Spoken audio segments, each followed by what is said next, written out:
পাহাড়ের একমাত্র চাষাবাদ পদ্ধতি জুম। প্রতি বছরের ন্যায় এবছরও জুমের ফসল সংগ্রহ প্রায় শেষ পর্যায়ে। এর প্রধান ফসল ধান হলেও সাথী ফসল হিসেবে নানান সবজি, আলু, তৈলবীজ, তুলা ও মশলাজাতীয় ফসল উৎপাদন হয়। এগুলো যেমন সুস্বাদু, তেমনই রয়েছে পুষ্টিগুণে ভরপুর। প্রকৃতিকে কাজে লাগিয়ে চাষকৃত এ জুমের ফসল সম্পর্কে অজানা অনেকে। এসব জানাতে এবং জুম চাষকে টিকিয়ে রাখতে উৎপাদিত ফসলের সাথে পরিচয় করাতে রাঙ্গামাটি শহরের আশিকা কনভেনশন হলে বেসরকারি উন্নয়ন সংস্থা প্রোগ্রেসিভ আয়োজন করেছে জুম মেলার। পাহাড়ি নারীরা তাদের উৎপাদিত জুম পণ্য নিয়ে অংশ নিয়েছেন এই মেলায়।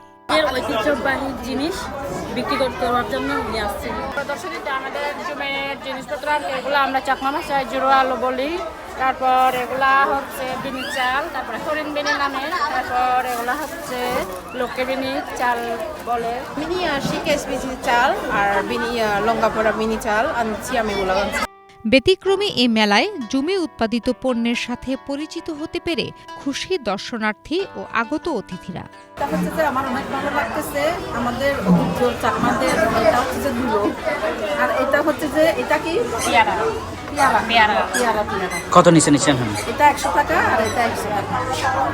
প্রদর্শনীতে আসলে আসলাম, এটা দেখলাম। আসলে এগুলো দেখাই হয়, আমাদের প্রায় দেখা হয়, কিন্তু একসাথে সবগুলো এইভাবে দেখা হয় না। তো বিষয়টা আসলে সুন্দর এবং এখানে বিশেষ করে শিশু কিশোরদের একটু আগ্রহ বেশি দেখা যাচ্ছে, তারা দেখতেছেন এবং এখানে শুধু কেবল পাহাড়িরা না, বাঙালিরাও আসছেন, দেখছেন। আয়োজকরা বলছেন, দিন দিন জুম হারিয়ে যাচ্ছে। বিলীন হলে জুমের ইতিহাস হারিয়ে যাবে। এটি সংরক্ষণ করলে জুম সংস্কৃতি টিকে থাকার পাশাপাশি পাহাড়ের জীববৈচিত্র্য বেঁচে থাকবে।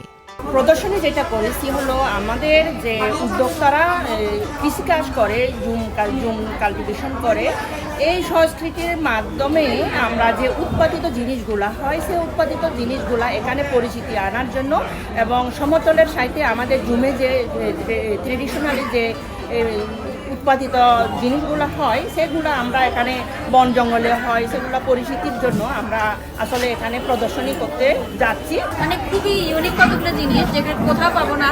তো এটা এখানে সুন্দর করে এত সুন্দর আয়োজন কারণে কর্তৃপক্ষকে ধন্যবাদ জানাচ্ছি।